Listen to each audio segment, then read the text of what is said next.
Salabatpura police ने नवरात्रि के पवित्र त्योहार की आड़ में अनाथ लड़कियों को खेलने का अवसर प्रदान किया। सूरत की सलाबतपुरा पुलिस ने नवरात्रि के पवित्र त्योहार के आड़ में अनाथ लड़कियों को खेलने का अवसर प्रदान किया। सलाबतपुरा पुलिस थाना परिसर में नवरात्रि की रंगत खेलने का मौका मिल गया। 50 बेटियों के साथ पुलिसकर्मी भी गरबा में शामिल हुए। इस मौके पर डीसीपी, एसीपी और पुलिस इंस्पेक्टर, सामाजिक कार्यकर्ता भी मौजूद रहे। संवाददाता अजय शिंदानी, बीएचपी न्यूज़, सूरत। आज सलाबतपुरा पोलीस स्टेशनના પ્રાંગણમાં ઢીંકા ચીકા ચાર્લી એ નાની દીકરીઓ માટેની એક સંસ્થા છે કે જે દીકરીઓના મા બાપ તરીકે બંને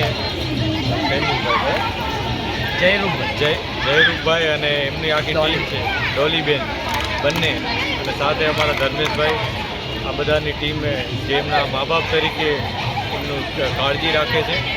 આ ઇન્સ્ટિટ્યૂટના દીકરીઓ આજે અહીંયા અમારા પ્રાંગણમાં આવી અને માતાજીના ગરબે રમ્યા છે, માતાજીની આરતી કરી છે, અને અમે એમના આભારી છીએ કે તેઓએ આવીને આ જગ્યાને વધુ પવિત્ર બનાવી છે। અને અમને પણ દર વખતે આ દીકરીઓ આવી રીતના આશીર્વાદ આપે છે, જેથી પોલીસ વિભાગને પણ ખૂબ આનંદ થાય છે।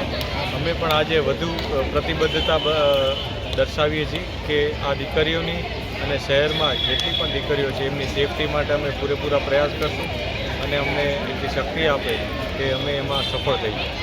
આ સાથે નવરાત્રિની તમામને ખૂબ ખૂબ શુભકામનાઓ છે અને ખૂબ જ સારી રીતના ઉલ્લાસથી સેફટીથી આ તહેવાર ઉજવાય એવી બધાને વિનંતી અને શુભકામનાઓ।